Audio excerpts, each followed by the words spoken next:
Remembering Shirley Temple Black from child star to diplomat after becoming history's most famous child movie star during the Depression era, Shirley Temple Black, 1928–2014, reinvented herself as an accomplished diplomat. Born in Santa Monica, California, on April 23, 1928, Shirley Temple began her movie career at the tender age of 4. When she was spotted by an agent and cast in a series of one-reel shorts called Oh Baby Brilsks.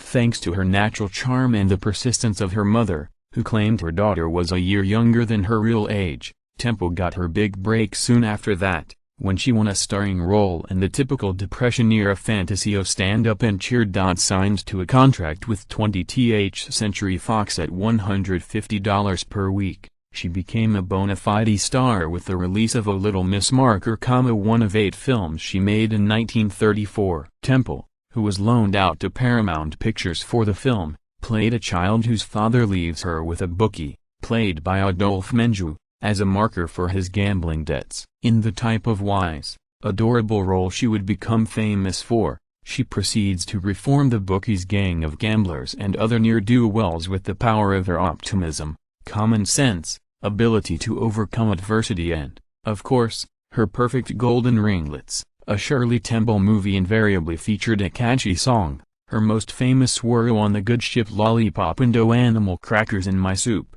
and a tap dance routine, including the ones she performed alongside the celebrated African-American entertainer Bill "Oh Bojangles" Robinson in their 4 films together. Temple-themed merchandise flew off the shelves, including clothing, dish soap, cereal, playing cards and, of course, best-selling dolls, still coveted by collectors. Perhaps most famously, the Brown Derby restaurant in Hollywood created a sweet non-alcoholic beverage, colored with grenadine and topped with a maraschino cherry, and named it the Oh Shirley Temple. By the time she was 6 years old, Temple had made no fewer than 20 movies. Her films took in $20 million in only a few years, and her popularity and marketability saved the struggling 20th Century Fox from bankruptcy. In 1938, her income was the 7th highest in the country, behind 6 industrialist titans. Temple made her last movie as a child star, Oh the Bluebird, in 1940.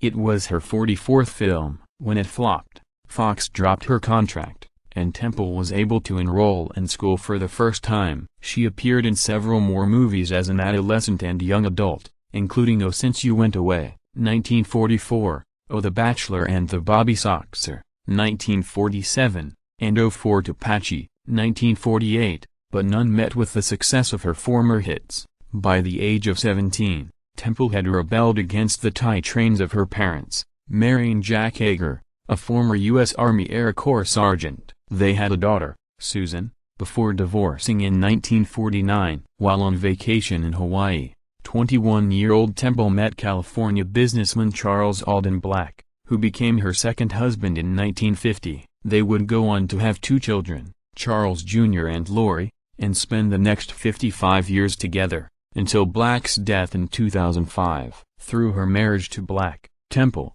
now known as Shirley Temple Black, became active in Republican politics. The couple campaigned on behalf of the Eisenhower-Nixon ticket in 1950s and lived in Washington, D.C. for a time. In 1967, Temple Black even ran for Congress herself, running on a platform of support for the Vietnam War. She lost to a more moderate Republican. Her illustrious diplomatic career began in 1969, when Richard Nixon named her as a delegate to the United Nations. In that post, she spoke effectively on environmental problems and the plight of refugees, among other issues. She battled breast cancer in 1972, speaking out about her mastectomy at a time when such surgeries were usually kept under wraps. In 1974, Gerald Ford named Temple Black as ambassador to Ghana, to the dismay of some career diplomats who considered her underqualified. She got positive reviews, however, from State Department officials, and served in that post until 1976. Ford later named Temple Black to another diplomatic post, the Chief of Protocol. Temple Black returned to international diplomacy in 1989 when she became George H.W. Bush's ambassador to Czechoslovakia. She served 4 years in that post, against the backdrop of communism's demise in Eastern Europe, and earned praise for her performance by no less an authority than Henry Kissinger, who called her very intelligent, very tough-minded, very disciplined. Throughout her adult life and career, Temple Black often underplayed her famous past, telling Time magazine in 1967 that "I always think of her as the little girl. She's not me." Still, her early fame endured, kept alive by Shirley Temple fan clubs and collectors groups and makers of dolls and memorabilia.